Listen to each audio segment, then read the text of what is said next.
میں روز گزرتا ہوں، ایک شخص کھڑا ہو کہتا ہے السلام علیکم، دوسرے دن پھر گزرا، پھر کہا السلام علیکم، تو تیسرے دن توجہ کروں گا اور چوتھے دن پوچھوں گا اس کا نام کیا ہے، پانچویں دن پوچھوں گا یہ کس کا بیٹا ہے، بہت اچھا ہے، روز سلام کرتا ہے، تو میری اس سے شناسائی ہو جائے گی۔ تو جو روز حضور کو سلام پیش کرتا ہے، اور حضور نے فرمایا کہ اللہ جل شانہ میرے جسم اطہر میں روح کو لٹا دیتا ہے اور میں سلام کرنے والوں کے سلام کو سنتا ہوں۔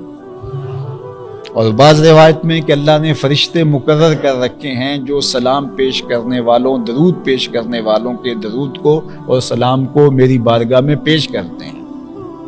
تو ایک شخص کا روزانہ کئی بار سلام پیش ہوتا ہے، درود پیش ہوتا ہے، تو حضور سے اس کی معرفت ہوگی، حضور سے اس کی پہچان ہوگی۔ آقا کریم نے ارشاد فرمایا کہ جمعے کے دن میرے پہ درود پڑھا کرو، یہ یوم مشہود ہے،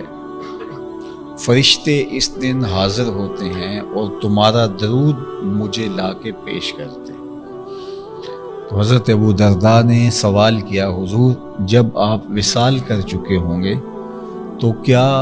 یہ عمل پھر بھی جاری رہنا چاہیے؟ یعنی آپ کی حیات طیبہ میں تو ہم آپ پر کثرت کے ساتھ درود پڑھیں اور جمعہ کے دن خاص طور پہ درود پڑھیں، یوم مشہود ہے، فرشتے روئے زمین پہ پھیل جاتے ہیں، اور جو بھی درود پڑھتا ہے اس کا درود بارگاہ رسالت مآب صلی اللہ علیہ وآلہ وسلم میں جا کے پیش کر دیتے ہیں۔ تو یہ تو آپ کی حیات طیبہ میں ہوا، اور جب آپ وصال کر جائیں گے تو کیا اس وقت بھی یہ عمل اسی تسلسل سے جاری رہنا چاہیے؟